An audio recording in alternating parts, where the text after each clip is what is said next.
Let me repeat for some time that we had been discussing a case where we have a pipe of length L and given radius, inner radius R1, outer radius is R2, and inside there is a hot fluid whose temperature is given, and the coefficient of heat transfer by convection is also given.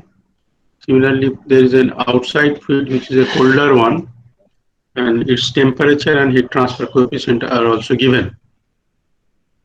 For that, we have tried to find out, we have found out the heat transfer rate, and as we can see, this heat transfer rate is actually because of temperature difference is there. Overall temperature difference is the temperature difference between the hot fluid and the cold fluid. That is the overall temperature difference given by T infinity 1 minus T infinity 2, and this temperature drop is overcome by three resistances in series. The heat flow takes place on its way. There are three resistances in series. One is the internal fluid of a certain resistance given by 1 by H into A. A is the surface area. So it is equal to the internal resistance is given by 1 by H1 into A1. Similarly, the outside fluid that offers resistance is given by 1 upon H2 into A2. There is an outside resistance given by 1 upon H2 into A2. And in between these two fluid resistances, inside fluid offers certain resistance because of convection heat transfer. There is a finite value of H, and because of that finite value of H, there is a finite resistance, and the resistance magnitude is given by 1 upon H into area, the respective H and the respective area. Similarly, outside also there is a resistance offered by the outside fluid given by 1 by H2 into A2, where H2 is the heat transfer coefficient of the outside fluid and A2 is the outside surface area.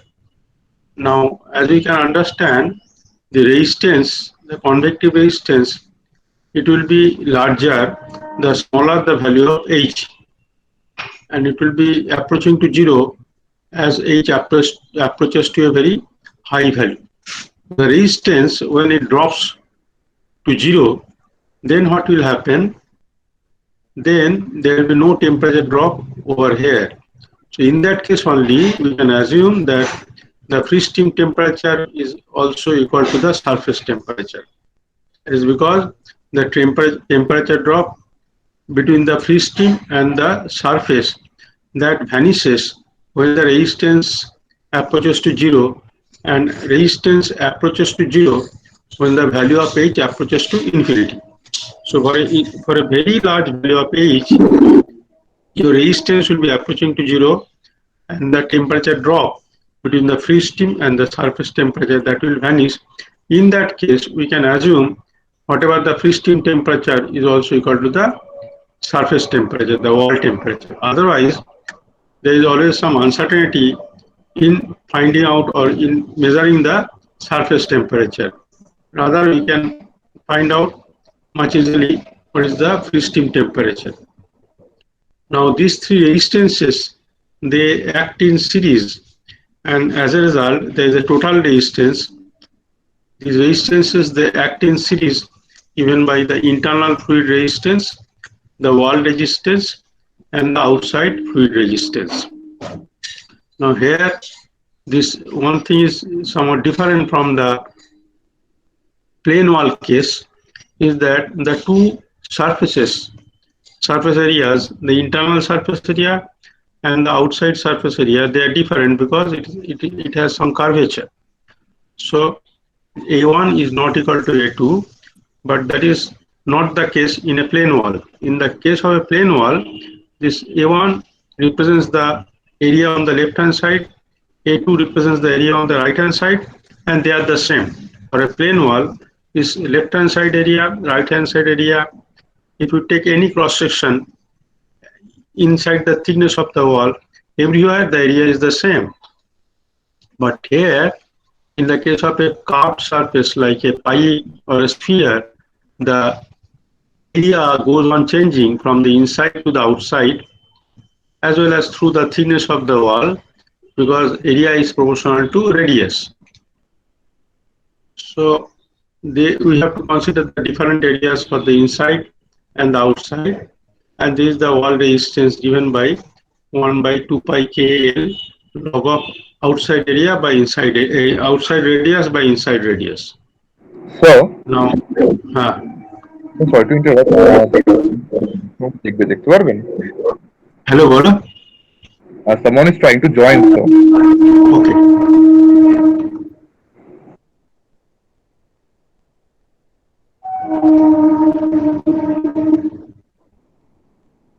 Let me with the recording also. Forgotten.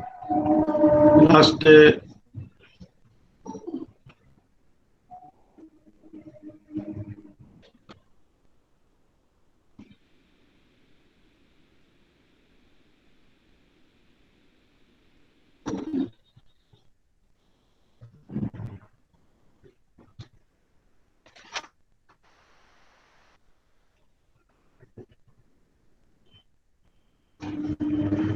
and this we had discussed up to this point.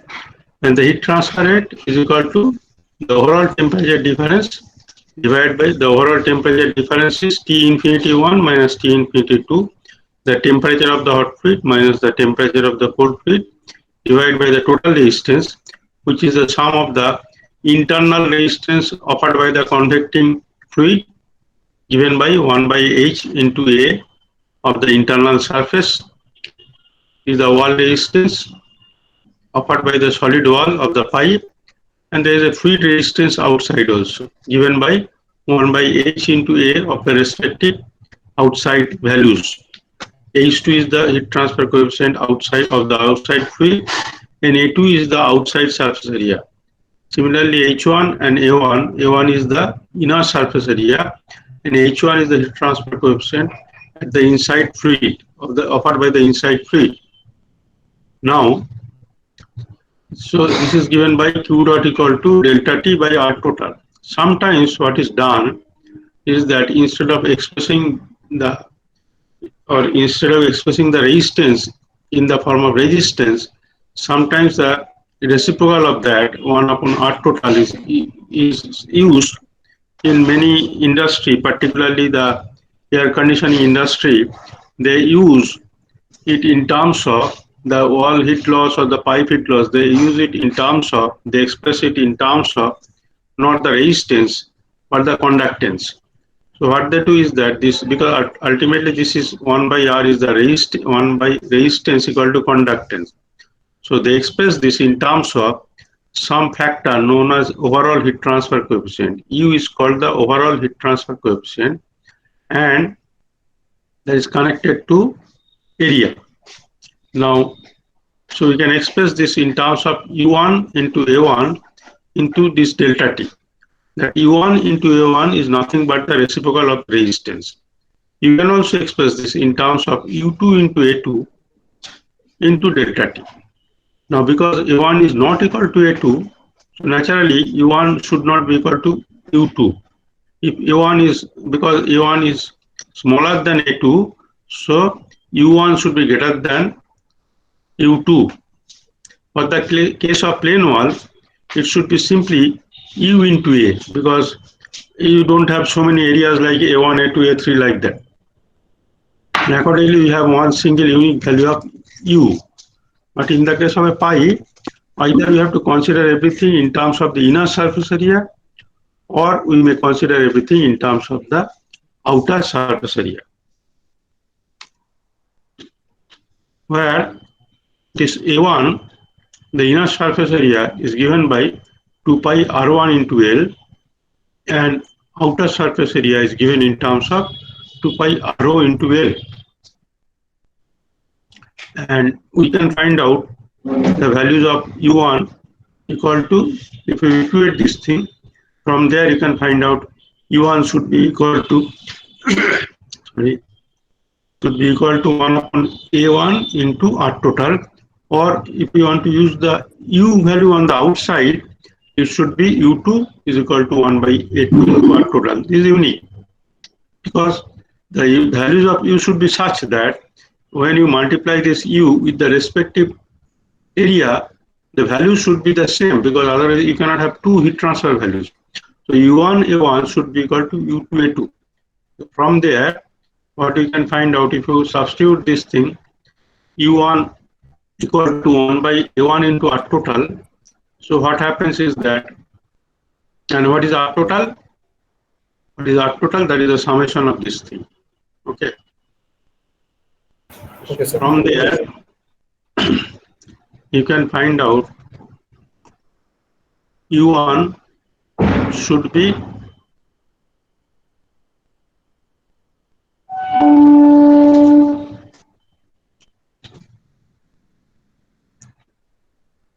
A1 cancel, A1 by A2. Here also you have A1 equal to 2 pi R1 into L. So R1 will remain and K will remain, 2 pi and L will cancel. Here A1 and A1 will cancel. Here it will be A1 by A2, that becomes equal to R1 by R2. So U1, if you want to use, it should be calculated in terms of 1 by H1 plus R1 by K log of outer radius by inner radius plus inner radius by outer radius by H2. We can also calculate U2, that should be similar to this. It will be R2 by R1. It should be R2 by R1. Here it should be R2, and here this thing will cancel because you have to multiply everything by R2 by R2. So it will cancel. It will become like this. Just practice. It will ultimately it will become. You can develop this. What you can memorize this thing throughout your life. But for this you got to practice. You derive this thing, put the values, and then you can remember it throughout your life. Otherwise, if you just try to see it, you will forget ki chilo na chilo erom gondogol hoye jabe. Now this U, the value of U is called overall heat transfer coefficient. And what is the unit of U? Unit of U should be Q dot by area into delta T.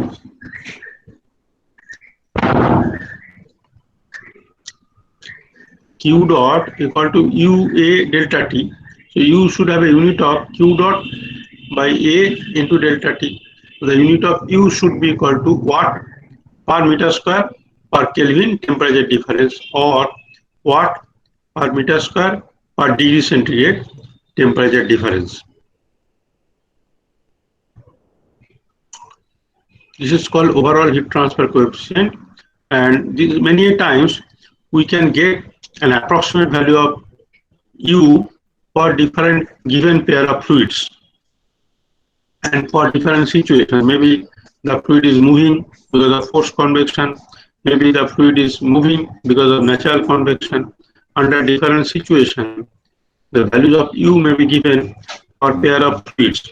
Maybe one fluid is boiling, maybe some fluid is condensing. Under this type of situation, many different situations can arise.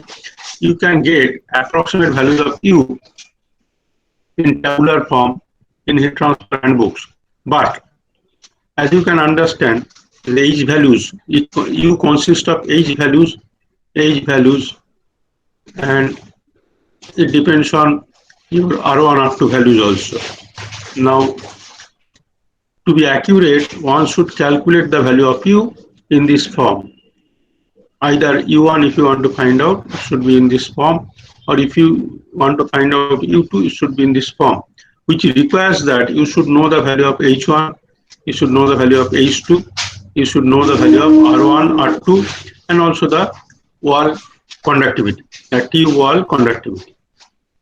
If you know these values of H1, H2, R1, R2, and conductivity, thermal conductivity of the tube material, you can find out the value of U. Now, question is, how do we know the value of H? Again, we can find out the value of H from some handbook, or we can try to be more accurate and for that we require to go into studies of convection heat transfer. The whole subject of convection heat transfer centers around how to find out the values of H under different situations. When you have convection between a fluid and a adjacent wall, then what is the heat transfer coefficient for that specific situation? By situation we mean what is the fluid, what is the thermal property of the fluid, what is the velocity of the fluid, why the velocity is occurring, is it because of forced convection or natural convection, whether the wall, the adjacent wall is a vertical wall or a horizontal wall or an inclined wall. Even if it is a horizontal wall, the wall may be heated upward, it may be facing upward. Even if the wall is a heated one, it may be facing downward. For example, you think of the roof of your house.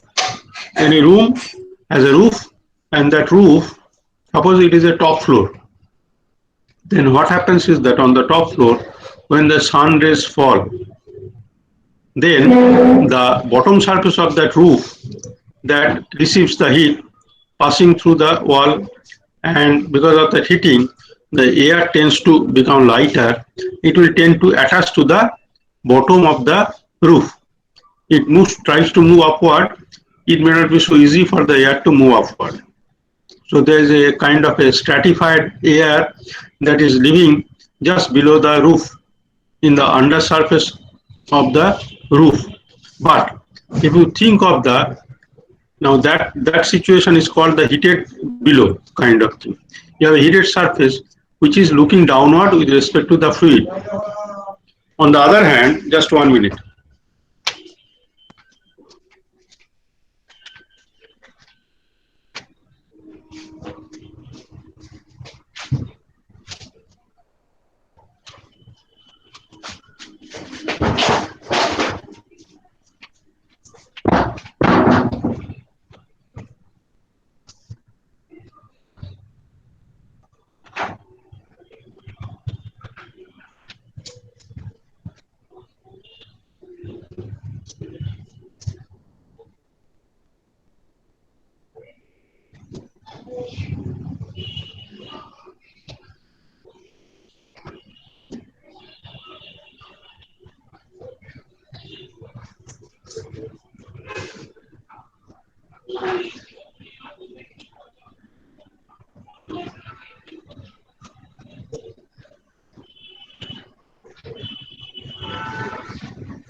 I'm sorry.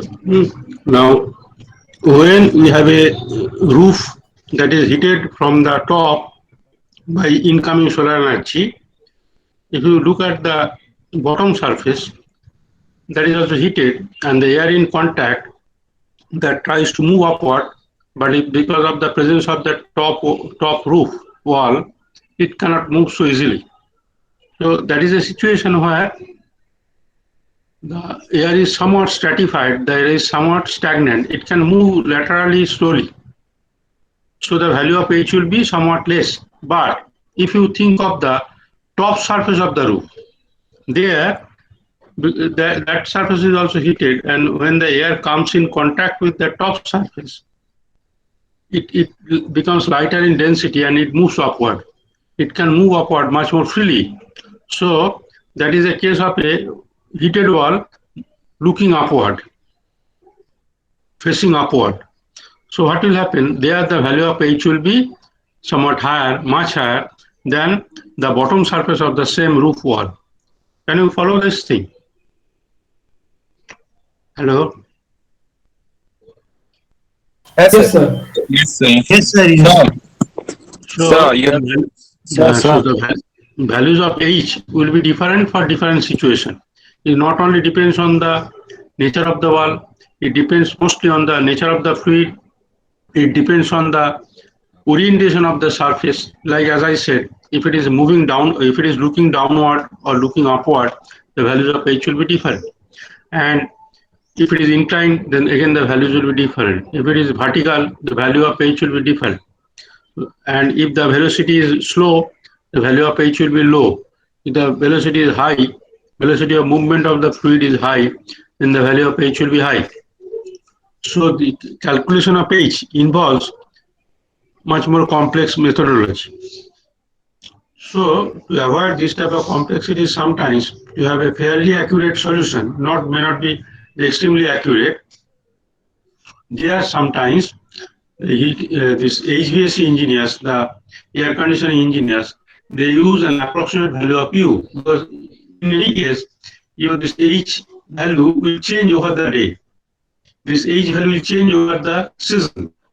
So no matter what value of U you take, that has to be an average value, considering all times of the day, considering all days of the season, like that. So sometimes a fairly accurate value of U is given, and you can use this value of U in this way. Otherwise, what you do, if you want to calculate accurately the value of U, you should calculate it on the basis of this type of thing. Okay. Sir, হ্যাঁ sir রেকর্ডিংটা on করে দিন sir. On করা আছে তো? Sir on করে নিয়ে এসেছে, actually আমার স্ক্রিনে অ্যাপিয়ার হচ্ছে না। আচ্ছা আচ্ছা। হ্যাঁ স্যার আমারটা তো অ্যাপিয়ার না না না, এটা এখানে স্টার্ট রেকর্ডিং বলে একটা আছে, একটা লেভেলে করেছে, একটা লেভেলে বাদ পড়ে গেছে।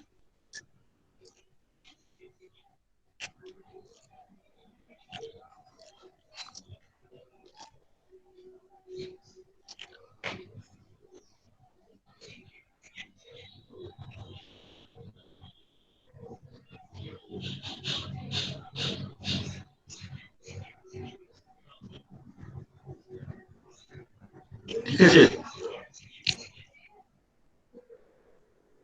হ্যাঁ স্যার ঘুরছে।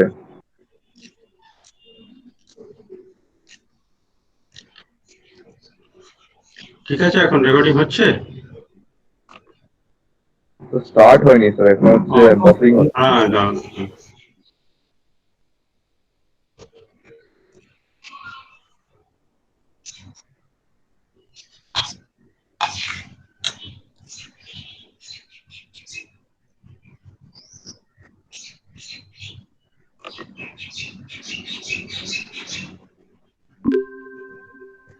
একবার হ্যাঁ এবার হয়েছে তো?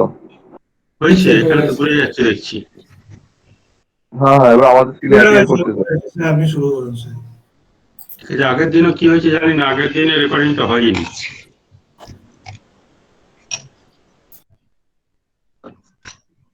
ওকে স্যার, নো ইস্যু। এইবারে হয়েছে, এইবারে হয়েছে।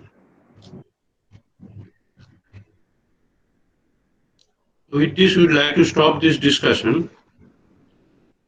Now, we'd like to go to another topic that is having a heading of critical radius of insulation. Let me explain when it can happen.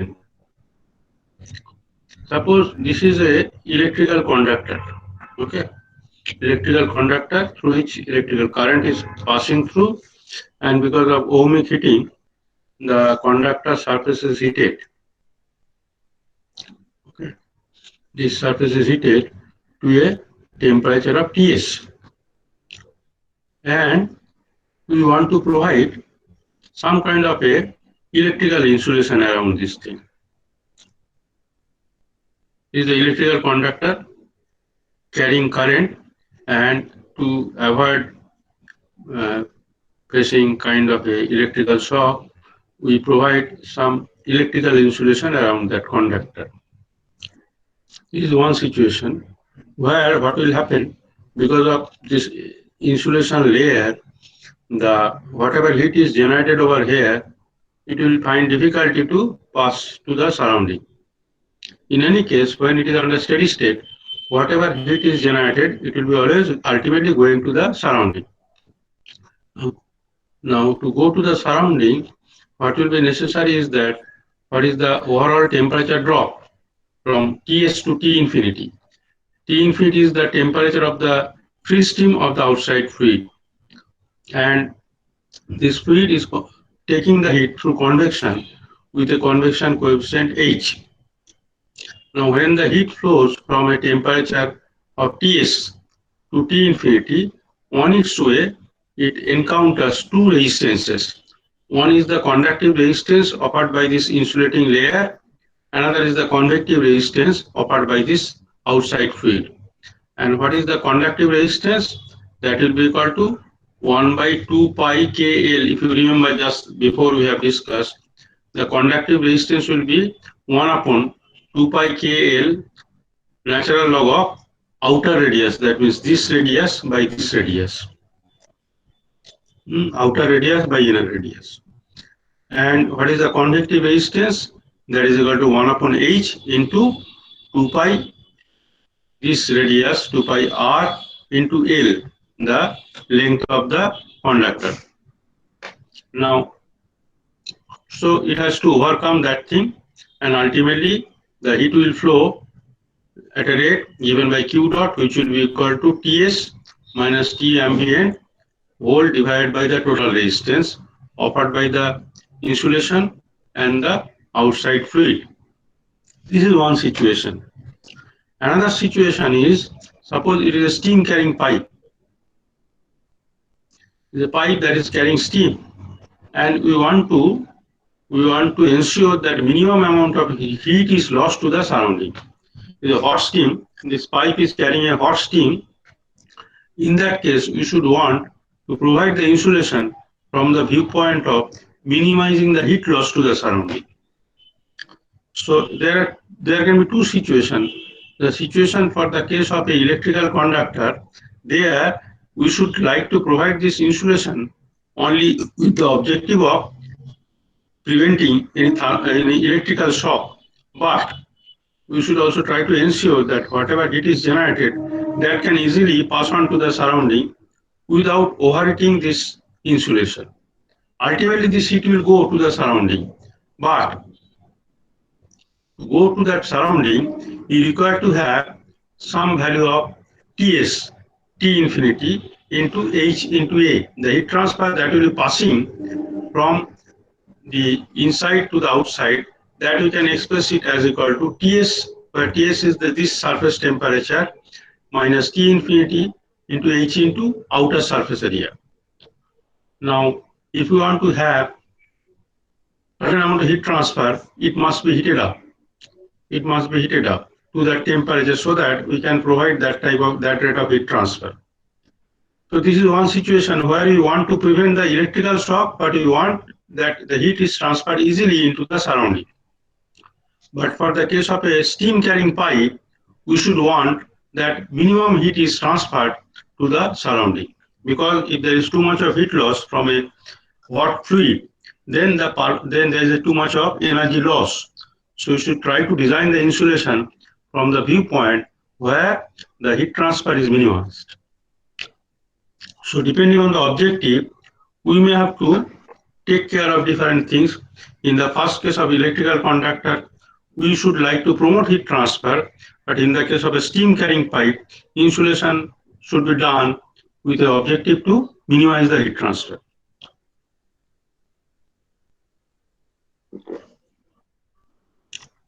And what we can see is that if we increase this insulation, the thickness of the layer of the insulation, what is the conductive resistance? That is given by 1 by 2 pi KL log of outer radius of the insulation divided by the inner radius of the insulation. Now, inner radius of the insulation is fixed to the outer radius of the pipe or the conductor. So this Ri is fixed, whereas this R is a variable one. You can provide a definite amount of layer, and that amount will depend on your objective. The value of R may be variable. For a particular situation, you can provide certain value of R so that you can provide certain thickness of the insulation. So you want to know what will be our required level of R. So as we vary the value of R, this thing will vary. how it will vary? How it will vary, that is what we want to discuss. If you see this situation, the situation is like this. It would have been better if we could plot a resistance type of thing. The overall temperature difference, the heat transfer is given by the overall temperature difference, which is Ti minus T infinity. This Ti minus T infinity that consists of two resistances. One is the conductive resistance, another is the convective resistance. Now, if you see, let me come from the basic thing. Heat transfer, we can define it as Ti minus Ts divided by the corresponding resistance. And what is the nature of the corresponding resistance? That is a conductive resistance given by 1 by 2 pi KL log of Ro by Ri. Here this Ro is equal to small r. Now we can also equate this heat transfer with respect to the outside thing, that is where the temperature difference is Ts minus T ambient divided by the corresponding resistance given by 1 by H into area of the outer surface. Now, so it is equal to 1 by H into 2 pi RL. Again, this R is a variable. R is a variable. Now you see, we could have used this equation had we known the value of Ts. What you know here is the value of Ti, the inner surface temperature on which we are wrapping this insulation. This temperature, surface temperature, is known as Ti, and outside fluid temperature is known as T infinity. But what is the surface temperature? That is not known. That we can know subsequently. Not right now, we do not know what is surface temperature. So this surface temperature is not known, so that we cannot use this equation. Where we could, if we could know what is the value of surface temperature on the outer surface of the insulation, we know the temperature on the inner surface of the insulation. This is always known, Ti. But if we could know the value of Ts, we could find out the heat transfer just simply based on the temperature drop in that layer, Ti minus Ts divided by the corresponding resistance, that is given by 1 by 2 pi KL log of outer radius by inner radius. But unfortunately, the value of Ts is not known, just like the previous cases. Similarly, we could have found out the entire thing based on the convection, where the temperature drop between the convecting surface and the fluid, that is given by Ts, the unknown surface temperature of the surface from where the convection is taking place, to the fluid whose temperature is T infinity. This is the temperature drop divided by the convective resistance is given by 1 by 2 pi RL into H. Now we cannot use either of these two equations on a standalone mode because we do not know the value of Ts. But if we combine these two, it becomes Ti minus Ts plus Ts minus T ambient. So Ts and Ts will cancel. Ultimately, it will become Ti minus T ambient divided by the combination of the resistances given by 1 by 2 pi KL log of R by Ri plus 1 by H into 2 pi R into L. This is the total resistance. Now, the first part is the conductive resistance. The second part is the convective resistance. Why we are forced to take these two resistances? Because we do not know the temperature at the interface between these two resistances. We know at the beginning of the conductive resistance what is the temperature. We know at the end of the convective resistance what is the temperature. But at the juncture between the conductive and the convective resistance, we do not know the temperature. So we have to take the overall temperature drop divided by the overall resistance. With the overall temperature drop divided by the overall resistance. That we call it as the total resistance. Sir, how do we find out the internal temperature Ti practical ways? So in the other cases we were using hot fluid, but in this case we directly write Ti. Yes, if it is known, we are talking of a situation. If it is known, then we are trying to find. Now, how do we find? There are instrumentation for doing that thing. You can attach a thermocouple over here, and the thermocouple Grid may be made smaller and smaller so that you know the temperature to a fairly accurate sense. Okay. You can insert through this insulation layer, you can insert some thermocouple at regular location at regular distances and then measure the temperature. This type of things we do in our laboratory experiment. How do you measure the internal temperature? You have an experimental setup where you have a sphere and there is an outer sphere. Inside sphere there are a number of thermocouples, wherefrom we take the average temperature of the inside sphere, and outside sphere there are a number of thermocouples from where we take the outside temperatures. Okay. So by thermocouples we can take these measurements of temperature. Okay, sir. What you are trying to hint at is that I have said sometime before that these measurements may be inaccurate.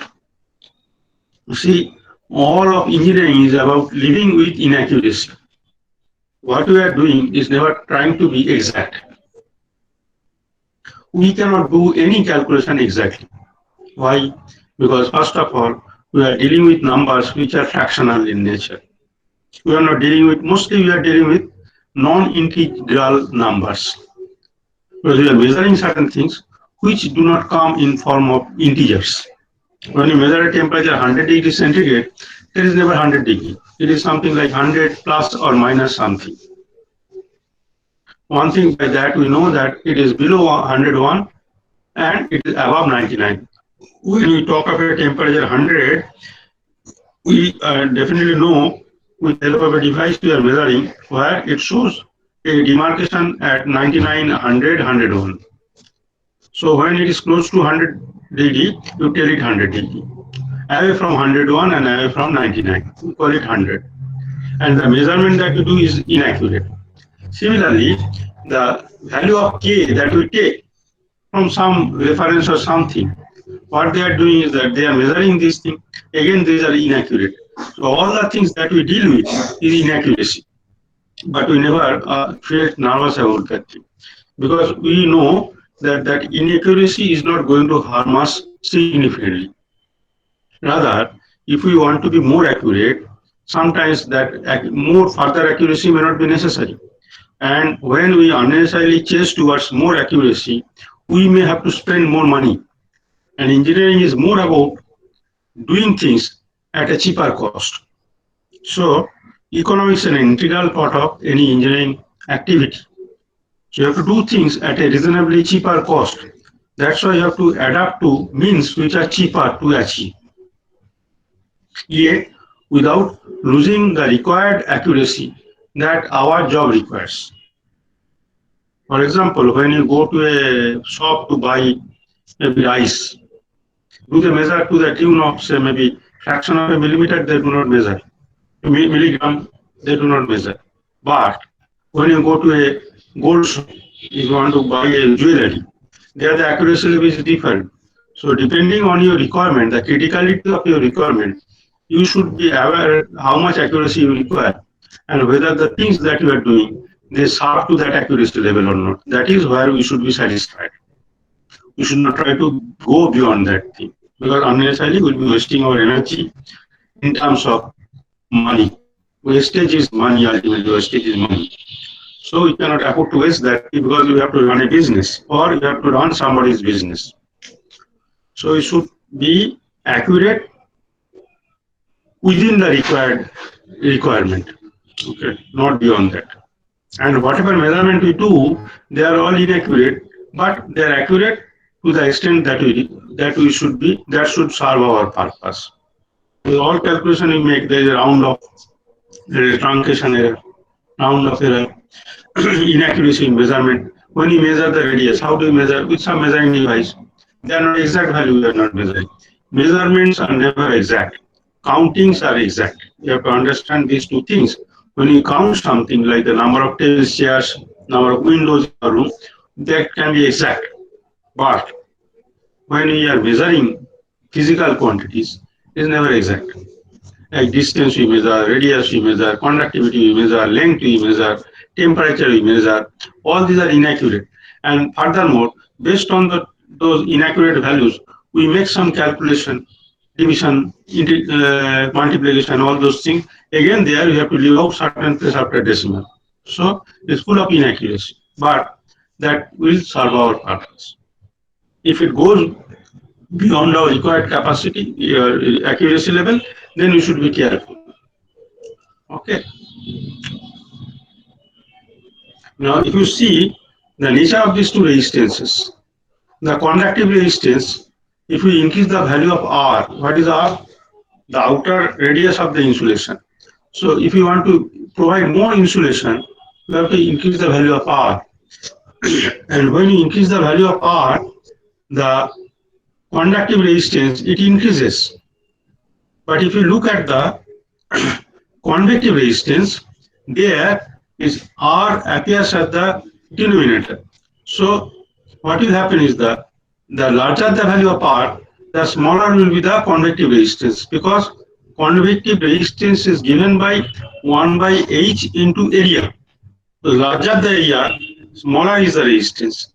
Larger the H, smaller is the resistance. Because in convective resistance, both H and A comes out as 1 by HA.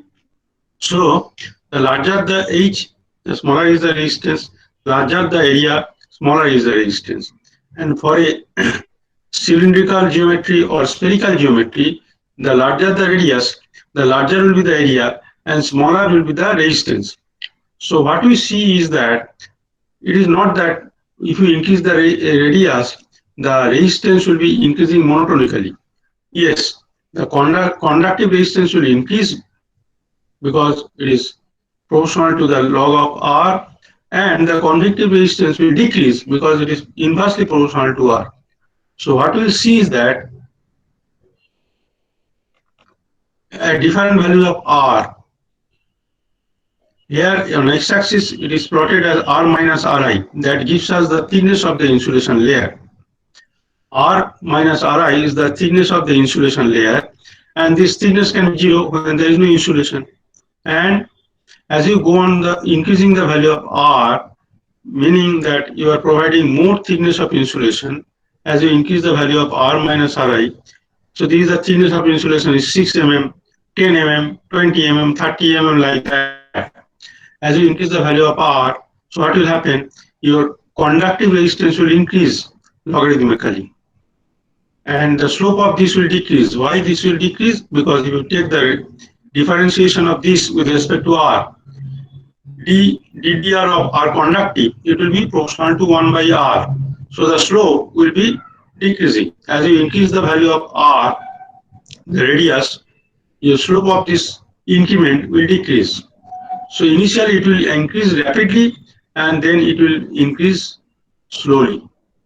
Whereas if you see the convective resistance, because it is equal to 1 by, is proportional to 1 by R, so what will happen is that it will have a gradually decreasing convective resistance and increasing value of R. It will ultimately reach to a value of what we call approach to 0 if you make the value of area very, very infinitely large. But that is normally not done.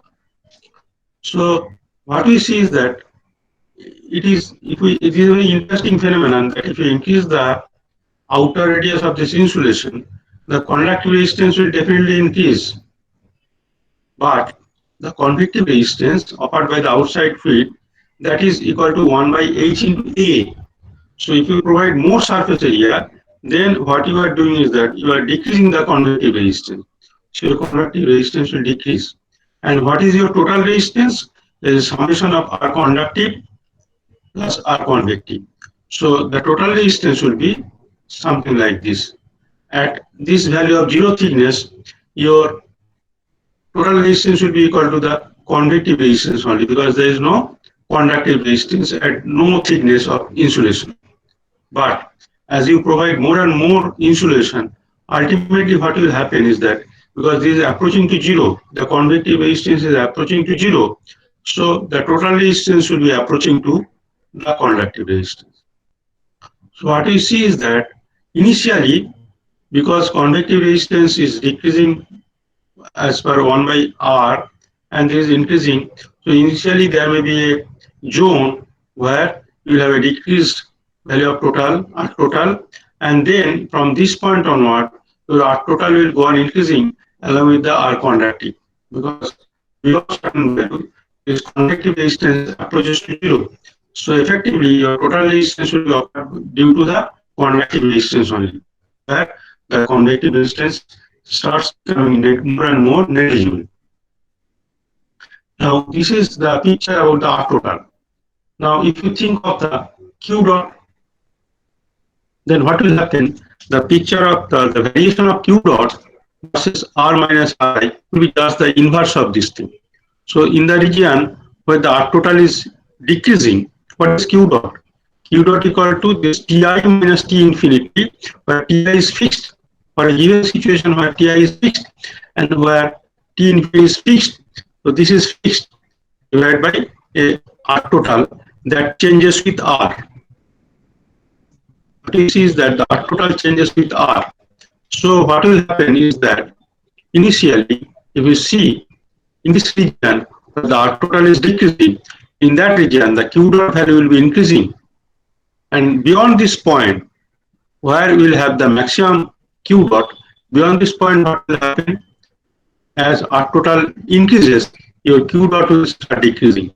The nature of curve of Q dot versus R will be something like initially it is increasing.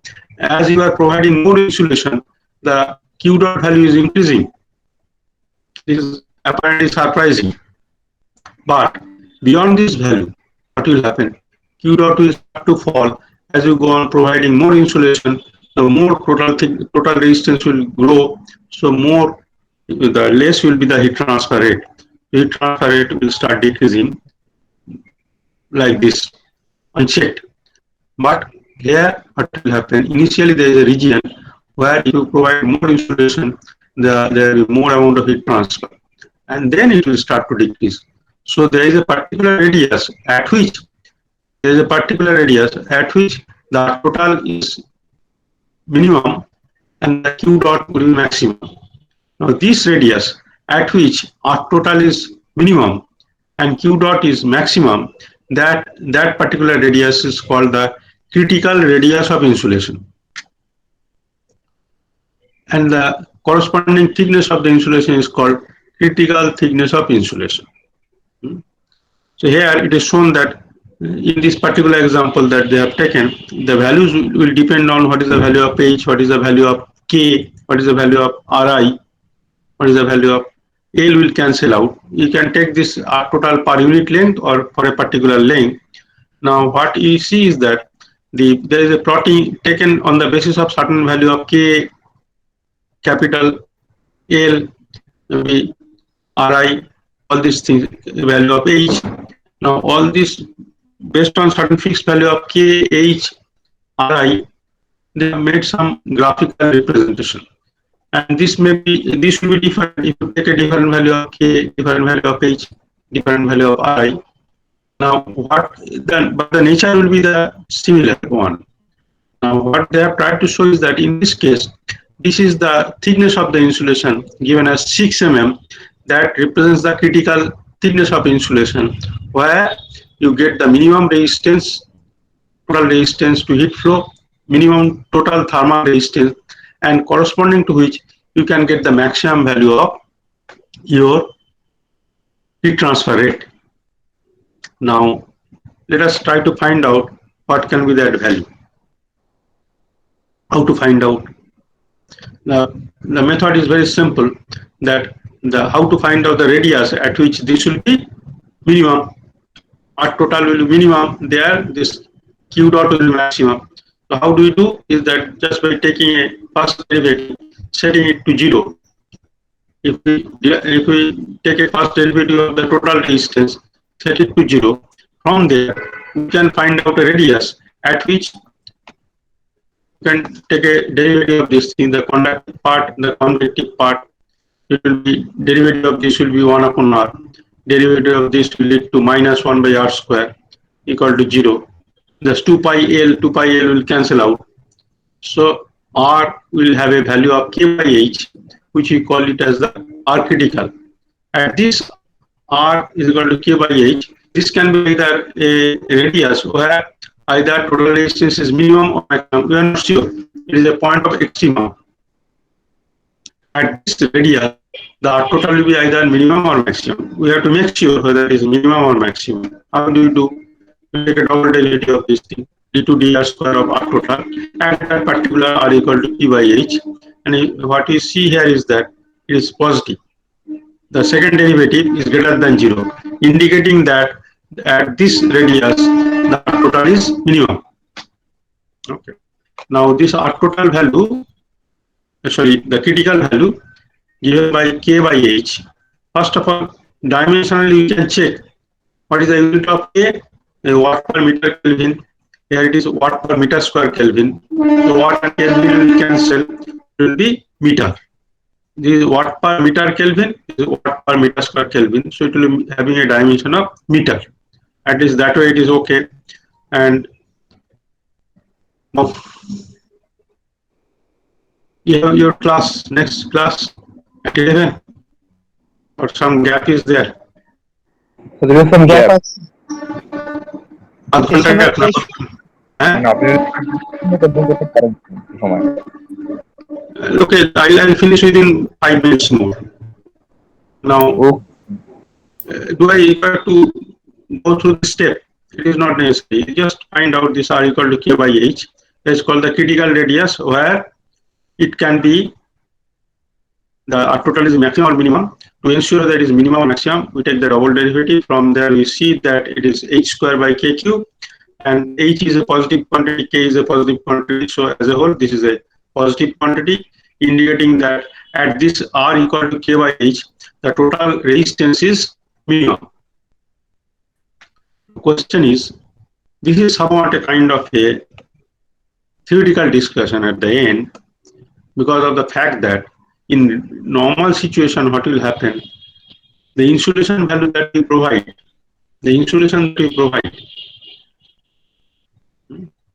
that is having a conductivity that is very low. If we are providing thermal insulation, then the value of K will be very low. The value of K may be of the order of, say, maybe 0.1. What is the value of K for air? Are you aware of that thing? Air.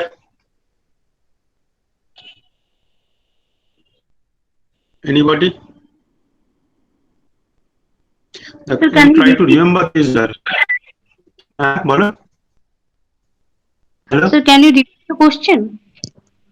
My question is that, do you have any idea about the thermal conductivity of air, magnitude of thermal conductivity of air? That is one of the best possible insulating substance.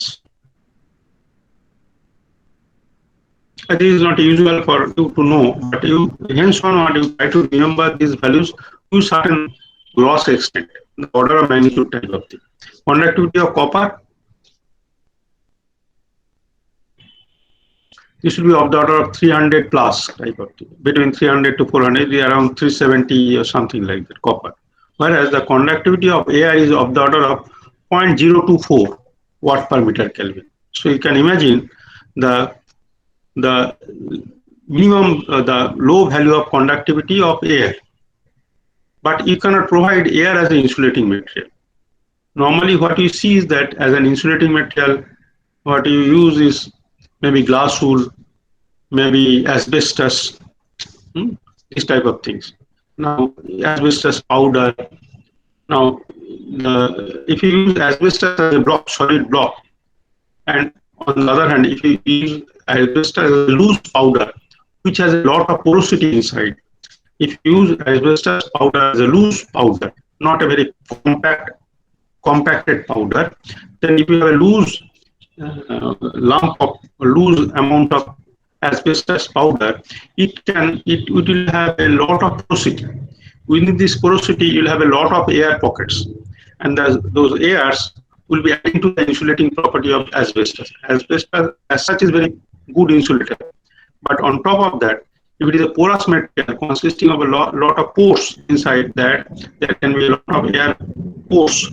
Air will add to the resistance. So what I am trying to say is that the conductivity values of the insulating material will be of the order of maybe 0.11, something like that. it is suppose it is 0.1 and divide by h. H values can be something like 10, 20, 30, 100, something like that. So if we take a value of k equal to 0.1 and h value equal to 10, so it becomes equal to 0.1 by 10, that becomes 0.01 meter. In fact, it will be somewhat less than that and it will be more than that. It may be of the order of 0.1 divided by, it may be of the order of 100. So it is 0.1 by 100, it becomes equal to 0.001 meter. So if it is 0.001 meter, that means the radius will be of the order of 1 millimeter. The radius, I am talking of the radius. If the radius of the insulation is 0.1 or 1 millimeter, then we are in this within this range. But actually what happens is that the pipe itself has a radius much bigger than that. Normally the pipes that we consider, the pipe may be a 1-inch pipe, pipe may be a 2-inch pipe, pipe may be a 1 feet pipe, pipe may be a 1 meter pipe. So the pipe radius itself is much bigger than 1 millimeter. So the outer radius of this insulation will be much bigger than that. So we are normally not in this range. Normally we are in this range where it doesn't matter whether you are below this critical radius or not. You are far above the critical radius. So then what happens is that if you provide more insulation, you'll be having more what you call more total radius of total resistance, and you will have less and less amount of heat transfer. We are normally not living in this range, because to be in this range you have to have a thickness and you have to have a what you call R outer has to be of the order of 1 millimeter. That we are not dealing with a pipe that is half millimeter radius. Then you have a question of whether you provide that type of insulation. We provide with pipes which are much bigger in radius. So we are normally operating in this range, not in this range. This type of thing do not appear. Then another question that comes is that when we talk of this outer surface, when we talk of insulation, we do not bother about whether we are in this range or not. We know very fairly well that we are in this range. The outer radius is much bigger. But in the case of insulation, what is more important is to have a surface temperature. Our insulation design is not only to minimize the heat transfer, but also to see to a value of PS that if some human being touches by accident is not causing much harm. You follow my point that insulation has two objectives. One objective is to minimize the thermal insulation has two objectives. One objective is to minimize the heat loss from the hot pipe, but there is another no less important objective is there, that is industrial safety. So from the viewpoint of industrial safety, the thickness should be so designed that the surface temperature on the outer surface of the insulation should not be too high to cause any damage to a human skin. And there is a thumb rule that if you have a temperature that is below 50 degrees centigrade, then it is safe enough. So the insulation thickness is designed on the basis of a safe outside temperature that should be around say 40, 45, never beyond 50 degrees centigrade.